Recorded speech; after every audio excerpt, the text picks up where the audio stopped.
Sí, sí se logra ver. Ya. Ya, entonces vamos a conversar. Vamos a ver, voy a avanzar la siguiente diapo. ¿Se ve la siguiente diapo? Sí, sí se Ah, ve. ya. Perfecto. Bueno, entonces comenzamos con las intoxicaciones del sistema nervioso central, en la cual hay que tener en cuenta algunos síndromes, Recording in progress. síndromes toxicológicos. Entonces son varios, ahí vamos a pasar varias diapositivas, vamos a explicar algunas de ellas. Realmente el tema es bien amplio. Vamos a tomar algunos ejemplos representativos de estas intoxicaciones. Por ejemplo, el síndrome anticolinérgico, ¿no? El síndrome colinérgico, el simpático mimético. ¿Cómo consiste? Entonces, el anticolinérgico está dado por la intoxicación de diversas sustancias, que pueden ser sustancias, medicamentos con sobredosis o algunos que pueden ser drogas. En este caso, los antihistamínicos de uso común, ¿no? Antiparkinsonianos, los antipsicóticos, los relajantes musculares, por ejemplo. La veladona o belladona, digamos que están en los jarabes a veces antitusígenos. Entonces, esos pueden, ante una exageración en la toma o intoxicación, hay gente que a veces desea autoeliminarse, entonces puede tomar unas cantidades importantes y generan manifestaciones como midriasis, visión borrosa, retención de orina, hipertensión, taquicardia y hasta compromiso del nivel de conciencia con agitación. Ahora, cuando tienen ese cuadro clínico de sequedad, ¿no? Eh, Hipertermia, visión borrosa, entonces pensar anticolinérgicos. Si vemos al contrario, que existe bastante salivación, peristaltismo, diarreas, o sea, lo opuesto, con broncorrea, sudoración, debemos decir, uy, este paciente tiene quizás un síndrome colinérgico.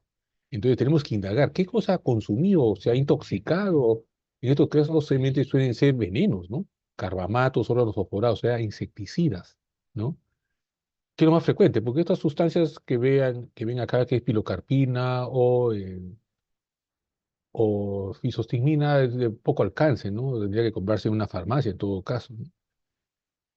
Tercera situación, los pacientes pueden estar tomando jarabe para la tos que contienen efedrina, pseudoefedrina, antimigrañosos en la que contiene cafeína, además de paracetamol o ácido acetilsalicílico, eh, intoxicarse con estos medicamentos o intoxicarse con anfetaminas, ¿no?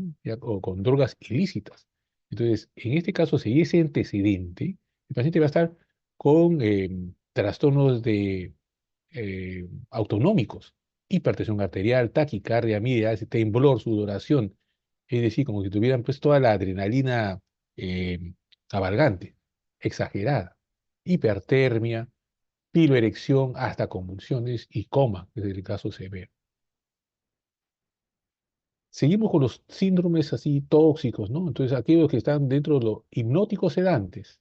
En este caso, como su nombre sugiere, el paciente clínicamente va a estar con trastorno de nivel de conciencia, desde somnolencia, estupor, coma, ¿no? Trastornos ya de la función respiratoria, puede haber hasta paro respiratorio, apnea. Entonces, suelen ser medicamentos, ¿no? Medicamentos como los antiepilépticos o los antipsicóticos, ¿no? Entonces, algunos pacientes que son eh, tratados por enfermedades psiquiátricas hay que tener bastante seguimiento porque estos pacientes no dejarlos a solas, que se estén autoeliminando, consumiendo cantidades exageradas, ¿no? El paciente con psicosis a veces tiene delusiones de persecución y puede sentir una voz que le dice, mejor toma todas las pastillas de una vez, tómate 100 pastillas y se puede intoxicar. Entonces debe tener siempre una supervisión, ¿no? De los familiares.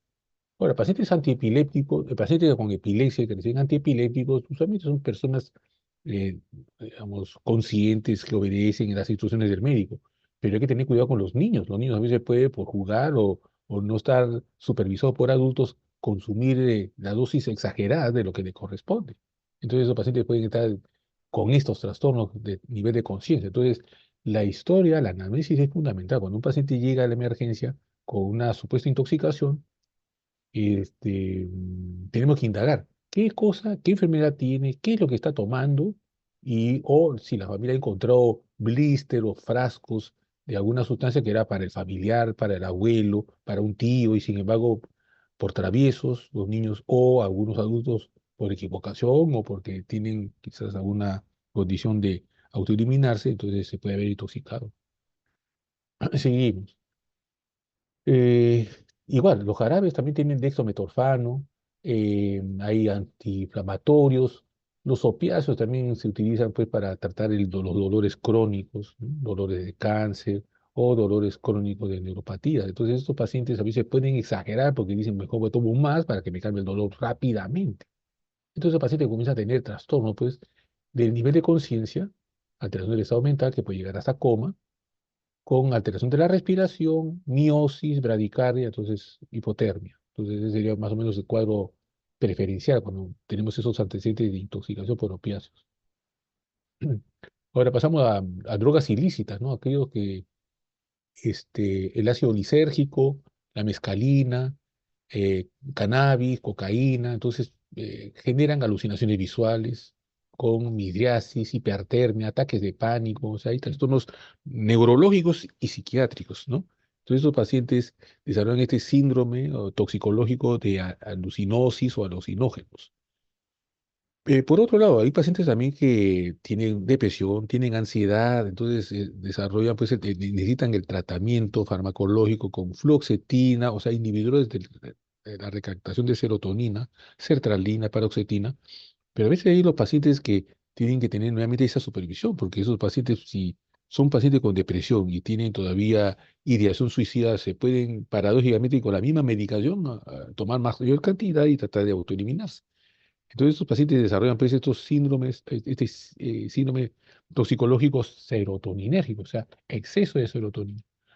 Diarrea, sudor, fiebre, mioclonías, irritabilidad y puede llegar hasta el coma.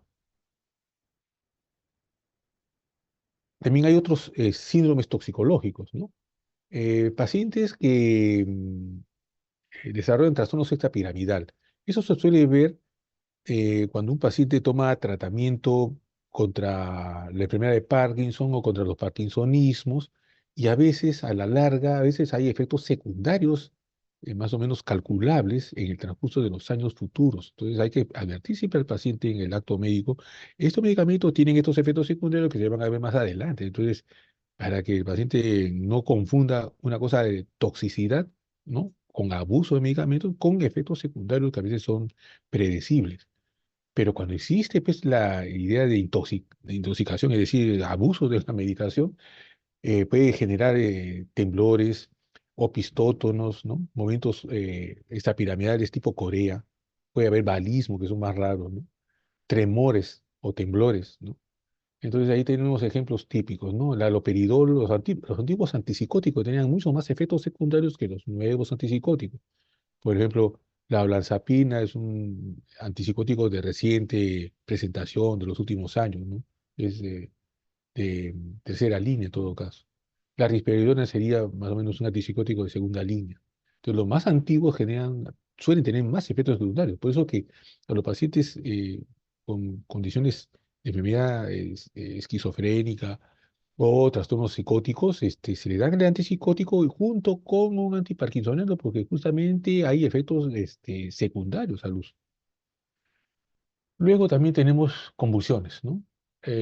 ¿Por qué? Porque esto hay desde medicamentos que tienen que ver para el control del asma, anticolinérgicos, el uso de lidocaína, también pueden dar lugar ante el abuso de estas sustancias, generar trastornos neurológicos, temblor, hipertermia y el cuadro más, digamos, severo, las convulsiones.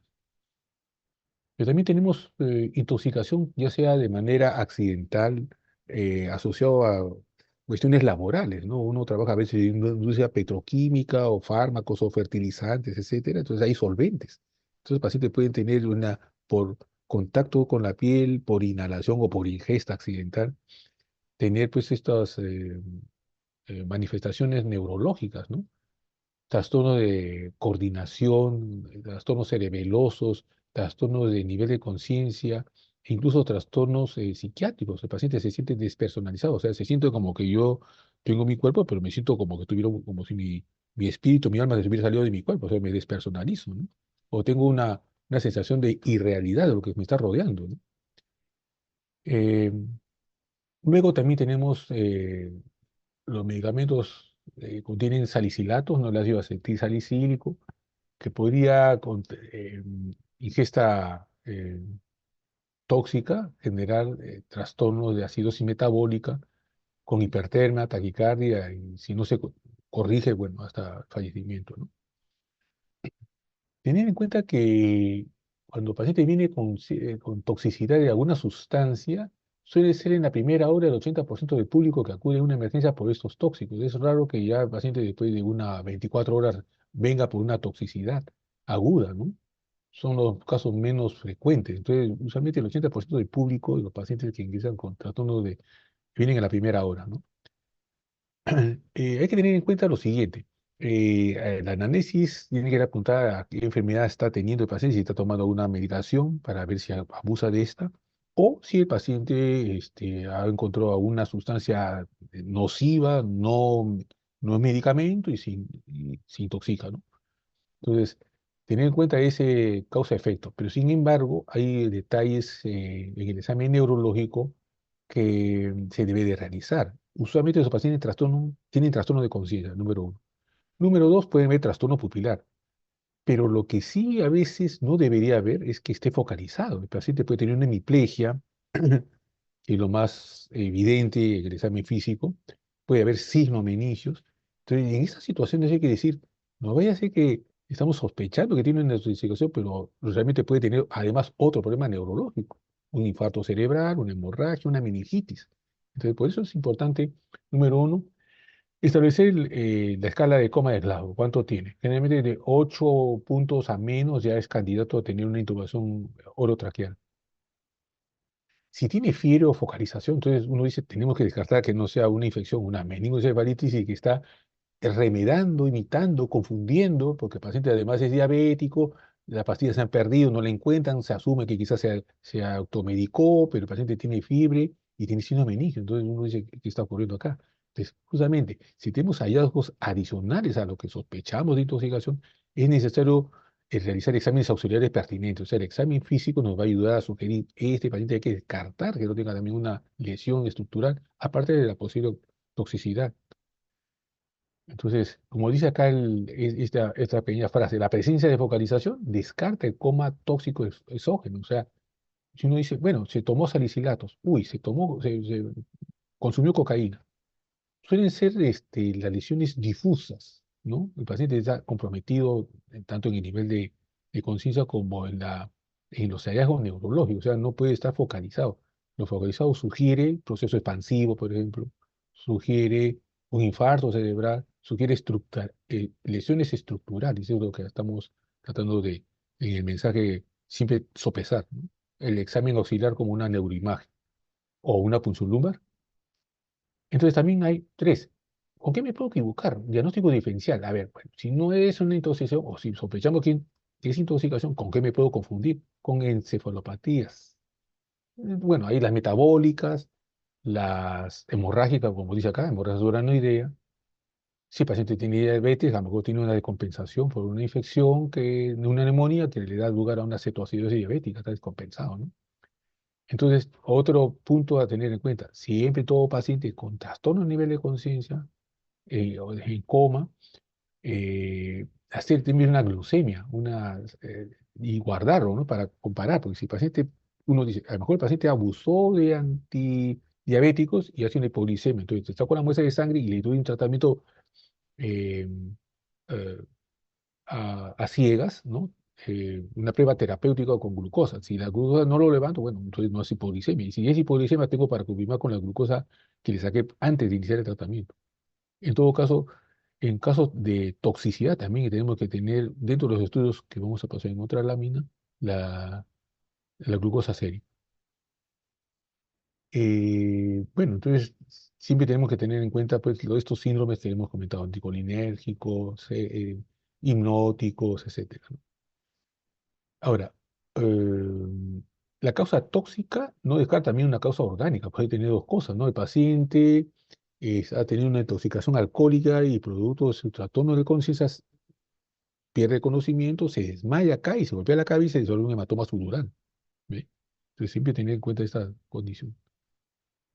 En algunos casos, vamos a pasar también un cuadro en donde se aplica la hemodiálisis, ¿no? A veces esa este, hemodiálisis ayuda a limpiar o barrer algunos tóxicos, ¿no? Entonces a veces se puede forzar la diuresis, ¿no? En casos de intoxicación con salicilatos o medicamentos como fenobarbital, ¿no?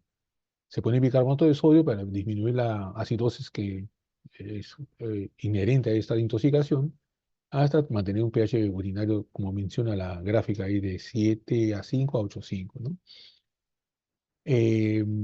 Si el paciente no está respondiendo al tratamiento, entonces, o si el paciente sufre de insuficiencia renal, hepática, o estas intoxicaciones en la que ha ingerido el paciente es muy severa, entonces tenemos que pasar al cuadro siguiente, que es realizar diálisis. Una hemodiálisis comienza a barrer, ¿no?, esa toxicidad por alguna sustancia, pero se aplica en algunos casos, ¿no? Salicilatos, litio, carbamazepina, ácido valproico, metformina, ¿no?, antidepresivos tricíclicos, ¿no? Y insecticidas como paraquat. En otro cuadro también vamos a poner también el listado, ¿no? Ahora, exámenes auxiliares son análisis, no digamos de rutina, sino lo que en general, y después se puede poner en particular algunas toxicidades de algunas sustancias, pero lo ideal es tener siempre un hemograma, ¿no? Porque siempre va a haber alteración por los antiinflamatorios no esteroideos, por ejemplo, o uso de anticoagulantes, porque a veces tenemos perfil de coagulación y sale alterado, ¿no? Gases arteriales también debía ser en prácticamente todos los pacientes con índices de sospecha de toxicidad. Función renal, función hepática, un electrocardiograma para ver si existe o no taquiarritmias, por el consumo, pues, de anticolinérgicos, simpático-miméticos, a veces hay taquicardias, así que pueden ser sinusales o desarrollar taquicardias ventriculares.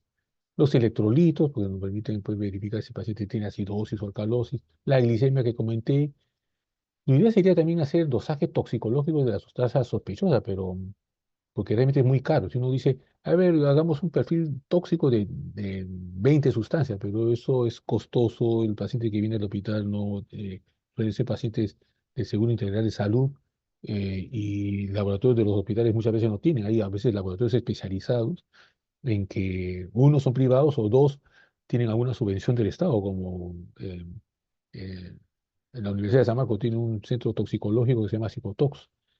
Claro, ahí es más barato y si es por sí también se le acepta, ¿no? Pero no todos los hospitales de Lima o de nuestro país pues contienen las pruebas rutinarias como un hemograma, no pueden tener. Entonces a veces hay que seleccionar en cuanto a la sospecha clínica que dice. Prefiere coagulación, la placa de toras, ver que el paciente no tenga una neumonía aspirativa, porque a veces estos pacientes entran con trastorno de conciencia y se aspiran. Radiografía del abdomen para ver, bueno, si hay algún tipo de obstrucción intestinal o en los casos en que hay estos eh, traficantes de drogas que a veces pasan por los centros de aduana, de los aeropuertos, a veces fronteras, entonces a veces el paciente, bueno, el que transporta la droga se somete a ese riesgo de consumir, ¿no? En bolsitas la droga y de repente la droga se revienta dentro del intestino y genera, pues, una complicación severísima, ¿no? Entonces por eso que la radiografía de abdomen va a permitir si hay o no gases, ¿no?, presencia de ruptura de una víscera hueca. Entonces, metanol, intoxicación por metanol amerita que se haga diálisis, ¿no? Los salicilatos, teofilina, que serían, y, y litio, ¿no?, que serían las sustancias quizás más, digamos, de uso hospitalario, o paciente que viene en consulta ambulatoria, ¿no?, o de emergencia para indicar sus... Pasamos a otro punto. Pacientes que pueden tener una encefalopatía hepática aguda. Entonces, esto generalmente puede ser causado por hepatitis o porque es un trastorno, pues, en la circulación portal. Entonces, el punto clave es que el paciente tiene siempre trastorno de nivel de conciencia, desde una somnolencia hasta un coma. Hay hallazgos neurológicos que sugieren esta sospecha, ¿no? Evidentemente, el paciente va a estar ictérico, el paciente va a tener circulación colateral, va a tener esas palmas hepáticas en el examen. O sea, una condición que se agudiza, ¿no? Con esta alteración de esta pérdida de capacidad de filtrar, ¿no? Los tóxicos del hígado y comienza a tener ese acúmulo de amoníaco. Y desarrollan estos movimientos involuntarios llamados asterixis. Asterixis es el flapping, ¿no? Es un trastorno postural, ¿no? Entonces uno lo puede graficar, digamos, sujetando el miembro superior, la mano del paciente y tratando de hacer una flexión y ver que espontáneamente no puede mantener el tono postura y comienza a mover, ¿no? En un vaivén. Después existe el tremor o temblor. Puede haber también rigidez, bradicinesia, comportarse como si fuera un paciente con enfermedad de Parkinson, pero el paciente con Parkinson suele ser crónico. Entonces, si esto se resuelve en cuestión de 2 o 3 días o una semana, debemos considerar más bien otras situaciones de, no de toxicidad, sino de una alteración, pues, de una insuficiencia, en este caso hepática. Entonces, las pruebas de sangre van a demostrar, pues, que existe aumento del amoníaco y hay dos detalles importantes en los exámenes auxiliares. Uno, resonancia, en la que va a haber aumento de la señal de los ganglios basales y un electroencefalograma que nos va a ayudar que hay alteración eh, hay la presencia de unas ondas anormales. Les vamos a pasar en el siguiente cuadro. Como señalan las flechas de esta resonancia, y como se ve en este otro cuadro, existe esa hiperintensidad, ¿no? En los ganglios basales. Cuando son simétricos, en un cuadro de encefalopatía, lo más que se nos tiene que venir a la mente es decir, bueno, esto se ve usualmente en encefalopatía hepática. Entonces, ese es el detalle importante a considerar, ¿no? Cuadro agudo, cuadro con trastorno de nivel de conciencia, en que se sospecha que puede haber aumento del amoníaco y se perfila hacer este estudio que nos ayuda a confirmar la sospecha. Y el electroencefalograma. Entonces, donde están estas flechas, señalan pues las ondas que llaman de triple, ¿no? Triple onda, tres ondas. Una de acá, dos y tres. Acá tenemos acá, una punta hacia arriba, una punta hacia abajo, una punta hacia arriba. O sea, ondas trifásicas suelen sugerir encefalopatía en general, y en especial encefalopatía hepática. Se puede ver también renal y más infrecuentemente insuficiencia respiratoria, ¿no? Yo estoy casi patognomónico, no digo que lo sea, pero sugiere fuertemente una encefalopatía metabólica. Y dentro de lo metabólico, acá lo hepático. Y eso es el ejemplo. Entonces, si uno tiene dudas que quizás en la neuroimagen, porque tomografía no va a mostrar ningún detalle en el ganglio basal, sino una resonancia. Y este estudio, ¿no? ¿Qué se debe hacer? Tratar de evitar que empeore la presencia de amonio que lo generan las bacterias. Entonces, por lo tanto, tenemos que dar un antibiótico para barrer la flora bacteriana y evitar que exista sangrado gastrointestinal, ¿no? Que también provoca la presencia de amoníaco. No hay que sedar al paciente, porque si lo sedamos al paciente, el paciente va a estar, bueno, dormido, sedado, y nos vamos a confundir con que el paciente quizás esté en coma hepático, ¿no? Entonces comenzamos a complicar un poco la condición de enfoque diagnóstico. Se corrigen los trastornos hidroelectrolíticos de que si hay acidosis, si hay hiponatremia, o, o- o cualquier, digamos, hallazgo en los estudios sanguíneos, y evitar que la carga proteica sea elevada. Hay que bajar dieta baja, baja de proteína para evitar que se esté formando mucho amoníaco. A veces es importante que el paciente sea sometido a eh, catárticos, ¿no? Para que el paciente desaloje toda la, la flora bacteriana que está acumulada ahí en los intestinos, ¿no? Entonces, el paciente, son medidas de sostén, ¿no? Para tratar de minimizar el impacto de esta condición. Después tenemos los inhibidores de la acetilcolinesterasa, que las sustancias ejemplares son los insecticidas, los órganos fosforados o los que tienen carbono, carbamatos, ¿no? Eh, Estos alteran la presencia de la enzima acetilcolina y por lo tanto comienzan a tener trastornos a nivel del sistema nervioso central, ¿no? Presencia de fasciculaciones es, digamos, si uno tiene su paciente un operario que trabaja en el campo y que de repente en la cuestión de horas tiene trastorno de nivel de conciencia, no puede respirar bien, se le seca la boca, entonces se lo traen al hospital y uno encuentra, pues, sí, y usted tienen que descubrirlo para ver el tronco, el cuerpo, ahí comienza a ver movimientos espontáneos de fasciculaciones musculares, ¿no? Es como cuando uno quizás es muy friolento y comienza a sentir, pues así, eso ocurriría en un ambiente frío en la que hay personas que son friolitas y comienza a moverse un poco la piel así como fasciculaciones. Ya, ese mismo hallazgo es lo que se va a ver en estos pacientes, ¿no? Cuando tienen esa intoxicación. Y hay compromiso de nivel de conciencia que puede llegar hasta coma. Lo importante es, uno, eliminar en la medida posible con lavado gástrico, hidratar al paciente y en caso de convulsión del paciente dar anticonvulsivantes, ¿no? Se usa en el caso de que sea sintomático, o sea, exista la convulsión. Si no tiene convulsión, pero no le vamos a dar ningún anticonvulsivante, porque no va a ser un tratamiento preventivo. O sea, hay que usar el anticonvulsivante en el caso que el paciente convulsione, pero tener en cuenta esa posibilidad y ese riesgo que desarrolla. Y se tiene que utilizar la atropina endovenosa para, digamos, dosis respuesta, ¿no? Como dice ahí la lámina. Se aplica endovenosamente 2 miligramos, se va repitiendo hasta que vaya desapareciendo todas estas fasciculaciones, secreciones. El etanol. Entonces, aquí vamos a pasar algunos cuadros. Esta es una primera,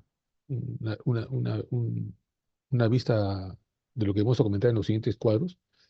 Eh, En algunos países desarrollados, vemos pacientes que son alcohólicos, consumen alcohol, pero esos pacientes que consumen alcohol también son desnutridos. Entonces, a veces cuando ponen imágenes de pacientes caquéticos, abandonados, que no tienen hogar, deambulan por la calle, tienen ahí su whisky.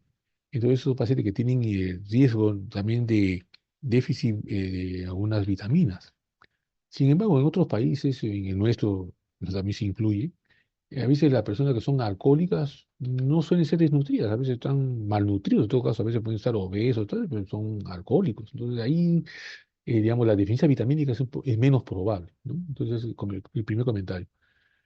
Segundo, es cierto que la absorción gastrointestinal del alcohol se completa en 2 horas de haber ingerido. O sea, cuando ingiero deben pasar por lo menos 2 horas para que después ya este, eh, encontremos un metabolismo de 10 gramos por hora, que es más o menos la tasa que se calcula.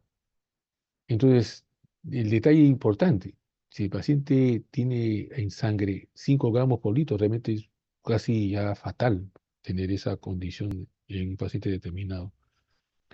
Muchas veces esos pacientes tienen una intoxicación aguda, se ha ido a celebrar, una persona ha ingerido más de la cuenta y a veces hacen esa falla respiratoria, ¿no? El paciente puede haberse, no estar acostumbrado a una ingesta alcohólica, consume alcohol y de repente puede tener este aspecto de compromiso respiratorio, ¿no? Si el paciente tiene este trastorno a nivel de conciencia, riesgo de aspiración, hay que intubarlo, hay que hacer el lavado gástrico que es eficaz solamente en las primeras 2 horas, ¿no? Justamente para evitar que se absorba completamente. O sea, si el paciente viene 4 horas, bueno, ya es casi complicado porque se absorbió el alcohol que lo tomó. Tiene que hidratarse y se aplica de todas maneras tiamina en el caso de que los pacientes sí luzcan desnutridos, ¿no? Y acá los puntos un poco más específicos, ¿no? Entonces podemos a veces medir el nivel de sangre, perdón, el nivel de etanol en sangre. Así como suele ocurrir en el reglamento de tránsito, cuando la policía detiene a uno a ver, le hacen soplar así, pues sienten equipo para ver la alcoholemia que tenga uno, para suspender el brevete o para, bueno, eh, cancelarle la licencia. De igual manera, el paciente que llega a la emergencia deberíamos tener la capacidad de hacer un dosaje, ¿no? de alcohol. Entonces, hay 2 cuadros que voy a pasar. Este primer cuadro habla de miligramos por decilitro, porque el siguiente cuadro va a ser gramos por litro, que prácticamente se superponen, ¿no? Pero acá hay un poco más de detalle, porque el paciente que tiene entre 50 a 100 miligramos de decilitro en la sangre, bueno, debemos encontrar un paciente que quizás sea un bebedor ocasional, ¿no? Quizás uno dice, vamos a celebrar el fin de año o el fin del curso, y comienzan a tomar y a veces no nos controlamos y ocurre este. El paciente tiene pues enrojecimiento del rostro, está desinhibido, a veces se pone a ser muy eufórico y bueno, la coordinación no es la más adecuada, por eso lo hacen caminar en tándem, así la policía ve camine un pie detrás del otro, a ver si puede. Y ahí también hay compromiso pues del habla, ¿no? Porque, claro, el alcohol intoxica al cerebelo y por lo tanto tengo una ataxia, una disartria, ¿no? Entonces, eso suele ser en los bebedores pues esporádicos, pero un bebedor acostumbrado al alcohol, entonces no vamos a encontrar tanto eso, ¿no? Puede ser muy escaso. Entonces, claro, a medida que sube la concentración del alcohol, entonces ahí sí, pues el paciente va a estar eufórico, el bebedor crónico. Sin embargo, el bebedor esporádico va a sentir mucho más el impacto, ¿no?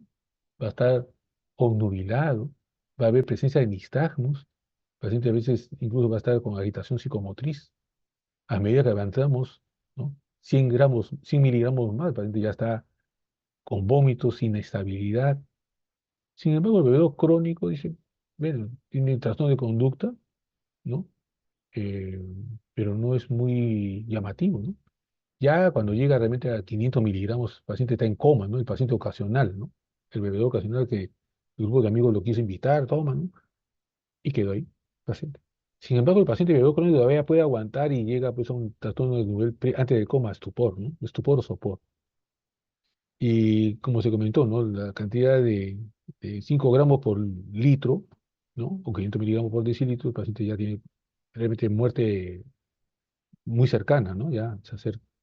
El paciente que tiene bebedor crónico todavía puede, también va a morir, pero es que este paciente entra en coma y hay que esperar que no haga paro respiratorio. Entonces, en estos casos que uno ve que el paciente está con una respiración irregular, ya inmediatamente hacemos su escala de coma de Glasgow. A lo mejor no llega a 8, a lo mejor tiene 10, pero vemos que el paciente no está ventilando bien, o respiración irregular o atáxica, no, ahí el paciente debe ser intubado inmediatamente. Acá tenemos este cuadro que es un poquito menos detallado, pero acá están, ¿no?, los porcentajes, o sea, de hasta 1,5 gramos por litro, demoro mi tiempo de reacción. A ver, vamos, entonces, índice nariz, tengo dificultad a realizar la, la coordinación. Me ponen a calcular, no puedo calcular, ¿no? Eh, por eso que cuando uno está manejando, entonces, el tipo de reacción, pues se cruza un motociclista que está llevando estos pedidos de comida, así, pum, pasa y desgraciadamente tenemos que frenar, no podemos frenar porque en ese momento la coordinación no funciona y pum, lo atropellamos. Y después, a medida que aumenta la cantidad de alcohol, hay la sonolencia, la agresividad, la confusión, más gramos, y finalmente el paciente fallece pues hasta en 4 o 5 gramos.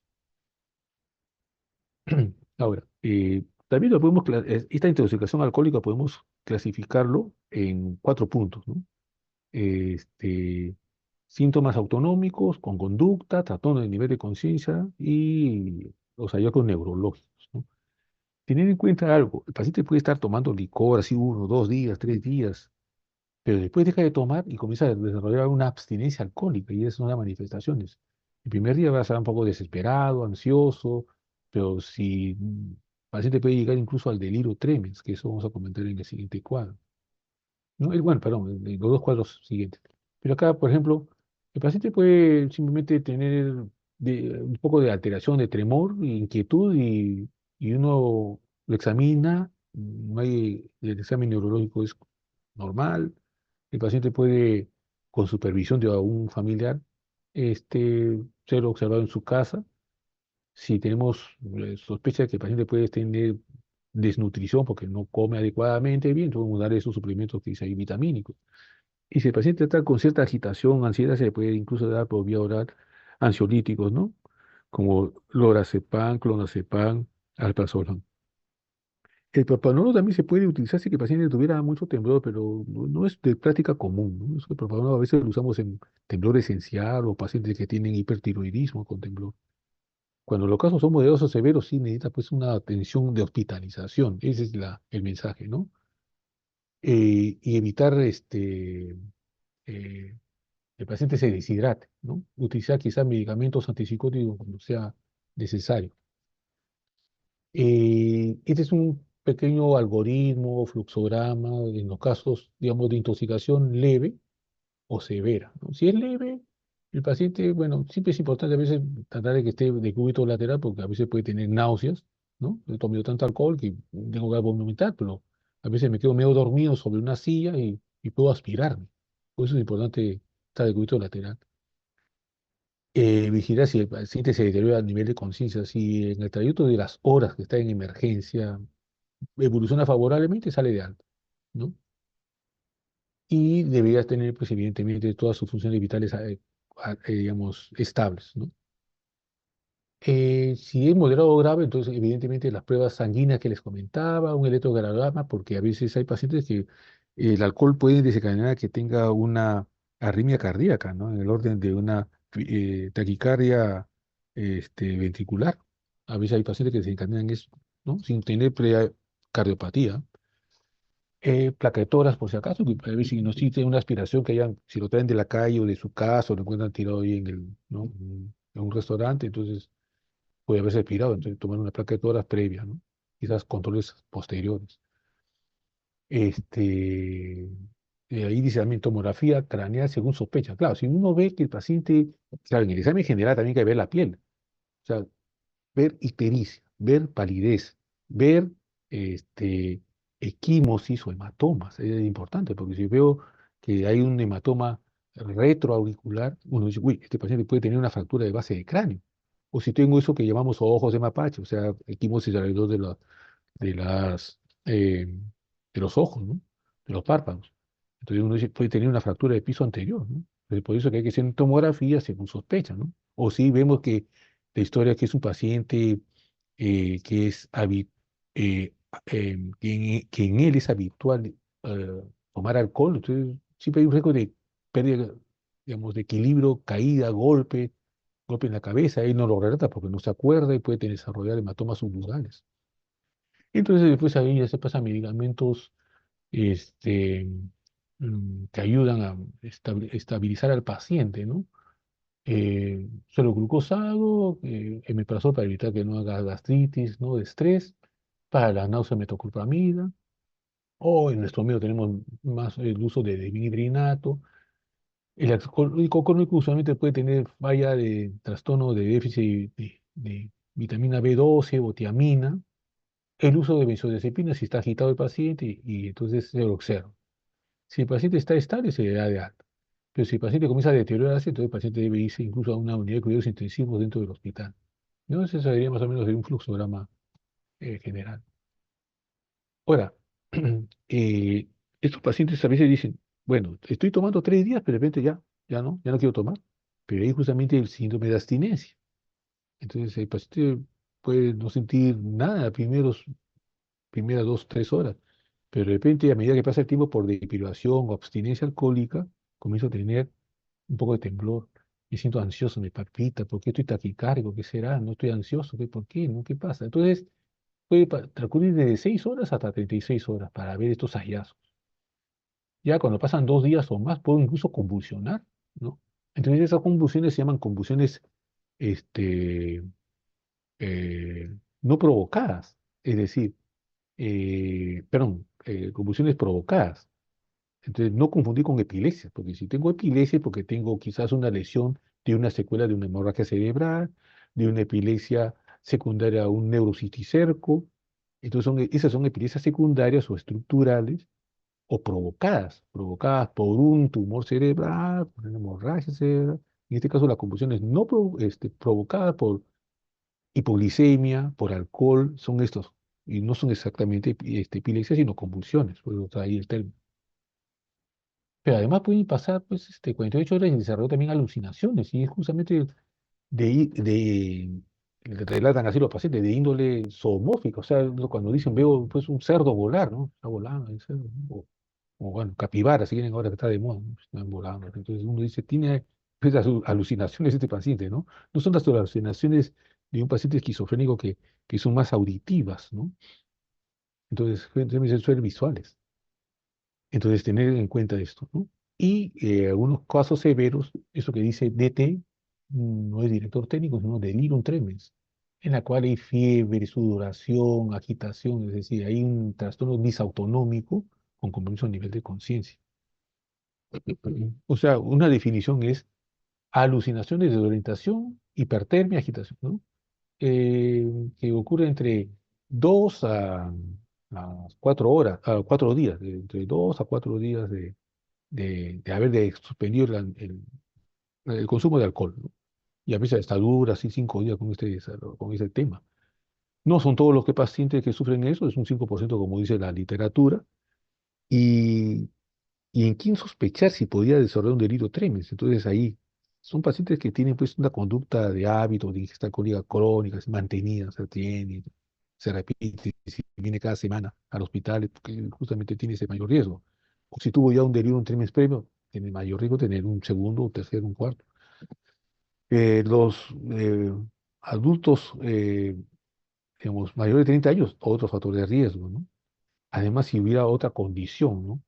Soy diabético, tengo trastornos de hipertiroidismo, o sea, otras comorbilidades pueden desencadenar o empeorar más su riesgo o trastornos psiquiátricos puede desarrollar esos delirios, ¿no? O si es que ha habido pues presencia de alto alcoholemia en sangre, ¿no? Ese sería, si es que ya tenía ya un estudio toxicológico, ¿no? O, como dice ahí también, ¿no? Un periodo prolongado desde la última ingesta, o sea, la última vez que se embriagó, pasó un tiempo y otra vez. Entonces, el paciente también son sometidos a ese riesgo de delirium tremens. Estos son los medicamentos que se pueden emplear en algunos para calmar síntomas, fundamentalmente, ¿no? Las benzodiazepinas, la fenitoína, realmente no se pone porque no es preventivo. Si el paciente convulsiona, le damos quizás un antiepiléptico para evitar que no entre en un estatus convulsivo, ¿no? A veces por uso digamos, por la abstinencia alcohólica, ¿no?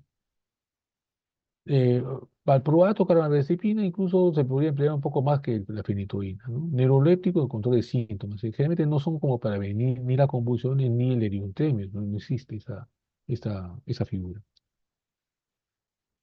Pasamos a otro rubro. Ahora, nos podemos intoxicar con medicamentos, ¿no? A veces hay gente que tiene migraña o, o tengo dolor o incluso niños, ¿no?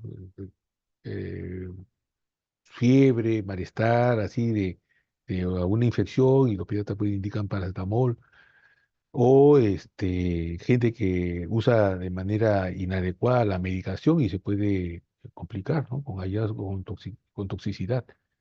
Entonces también el tiempo también es un parámetro que nos ayuda a ver cómo estaría esta condición de la toxicidad por paracetamol.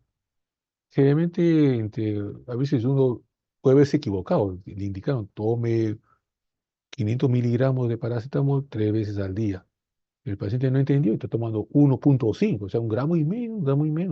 Bueno, podría haber que el paciente quizás esté con cierta toxicidad, pero a veces en esa fase puede no tener ninguna alteración. A medida que pase el tiempo y si sigue tomando esa dosis, el paciente podría tener pues trastornos digestivos, puede haber aumento de las transaminasas, puede ser insuficiencia renal, pues a veces hay pacientes que son consumidores crónicos de paracetamol o de antiinflamatorios no esteroideos y eso va a lesionar el riñón a la larga, ¿no?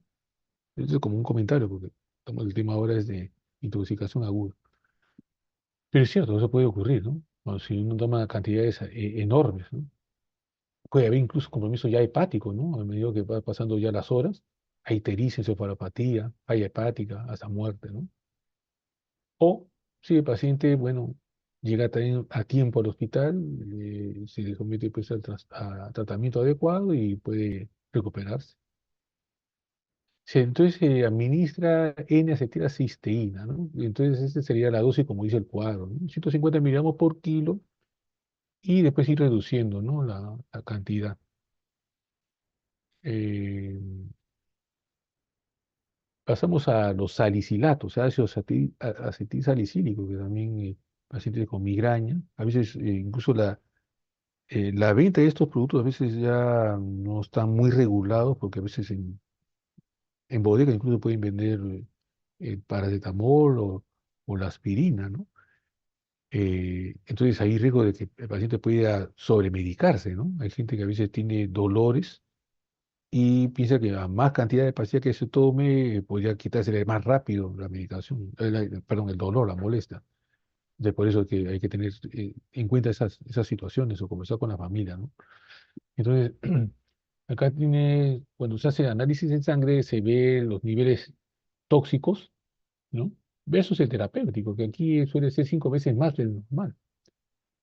Una dosis de medio gramo por kilo ya es una dosis fulminante, ¿no? Las intoxicaciones pueden ser leves, con trastornos digestivos, ¿no? El paciente puede tener gastritis, ¿no? Puede tener tinnitus, también es cierto. Si la intoxicación es moderada, vamos a ver ya trastorno pues, de ácido básico, del metabolismo, ¿no? Hidroelectrolíticos. Y cuando son graves, desarrolla acidosis metabólica, ¿no? Que compromete el sistema nervioso central y los otros órganos, por eso que entra una falla multiorgánica. Y ahí el revertirlo es más complicado, hay una alta mortalidad. Ahora pasamos también a otro grupo, también son medicamentos, ¿no? Entonces, el uso de medicamentos que se utilizan en enfermedades psiquiátricas, ansiedad, depresión, psicosis. Entonces, las benzodiazepinas, que a veces lamentablemente son de uso indiscriminado, que a veces los pacientes se automedican, ¿no? Se usan el famoso alprazolam o el famoso clonazepam para dormir. Es cierto, estos medicamentos tienen este efecto secundario de sedación, hacen dormir. Y a veces uno, al recetar, a veces por costumbre, quizás recetamos así estos ansiolíticos porque su función fundamental es ser calmar ansiedad. Que tenga efectos secundarios de dar sueño, a veces conviene en algunos pacientes. Pero también hay que tener en cuenta que a veces los pacientes se pueden estar automedicando, consiguen una receta o se automedican y comienza uno, desarrolla un síndrome de abstinencia.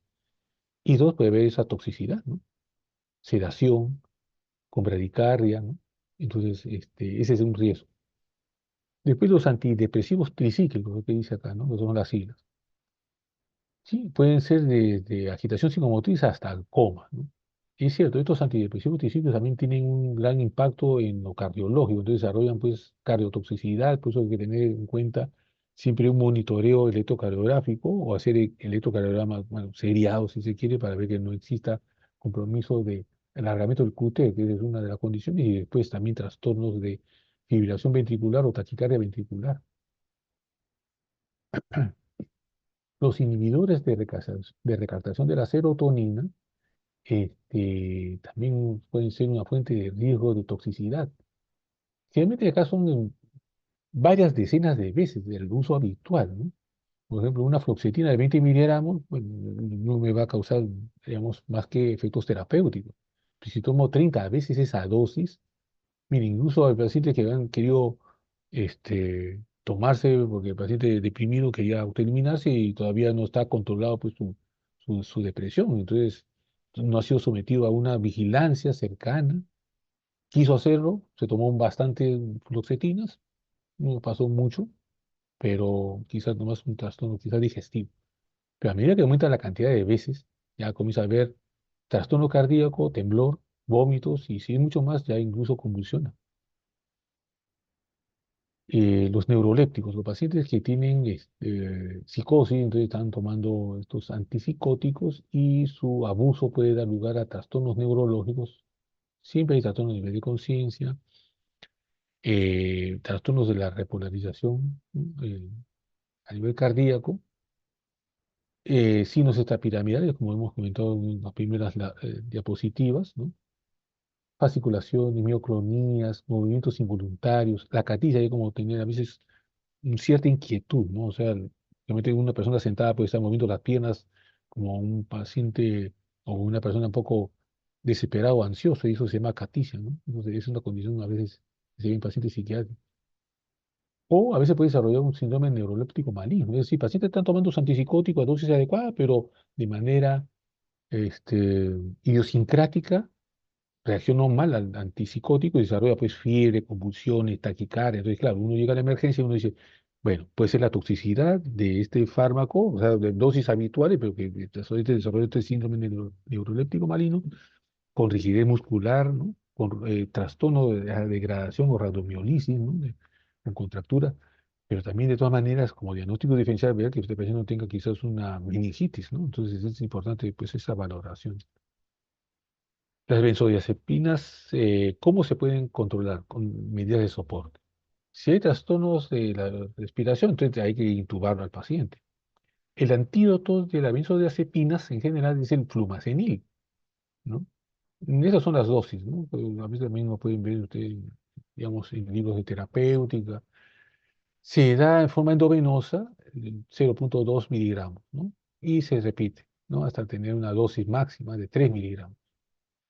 En los antidepresivos tricíclicos, también medidas de soporte, tener siempre un monitor cardíaco o un electrocardiograma, ¿no? Usar carbón activado cuando son las horas, digamos, las primeras horas de la ingesta. Se puede dar un bicarbonato para evitar justamente la acidosis metabólica. Se arrima ventriculares, se usa lidocaína y tratar de mantener la adecuada perfusión tisular.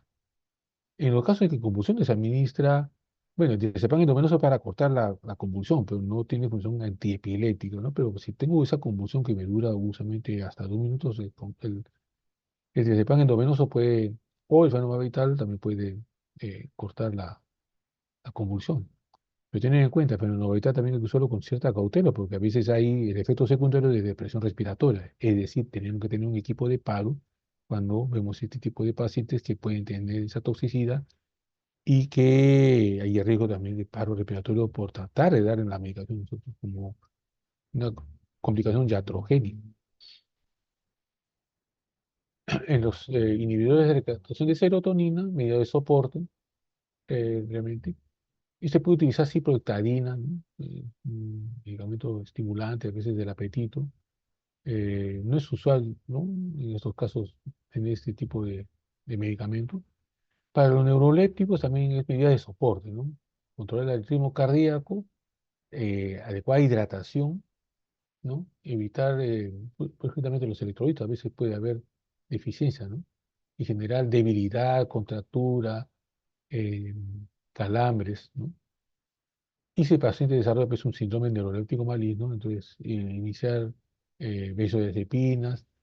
También existe ah, esta sustancia que es un antídoto que se llama dantrolén, ¿no? Ahora, pasamos a la intoxicación por opiáceos, ¿no?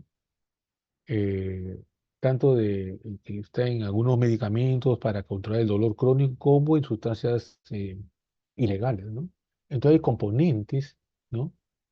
Por el abuso de los opiáceos en la dimensión cardiovascular, en la dimensión neurológica y en otras condiciones, ¿no? Por ejemplo, si es cardiovascular puede haber todo grado de bradiarritmias, ¿no? Con paro. Los cuadros neurológicos siempre incluyen convulsiones y también cuadros psiquiátricos, ¿no? Y los otros cuadros es respiratorio, falla renal, ¿no? Por radiomiolisis se acumulan los mioglobinuria y obstruyen ¿no? taponamiento renal. Pancreatitis es otra complicación, digamos, muy severa.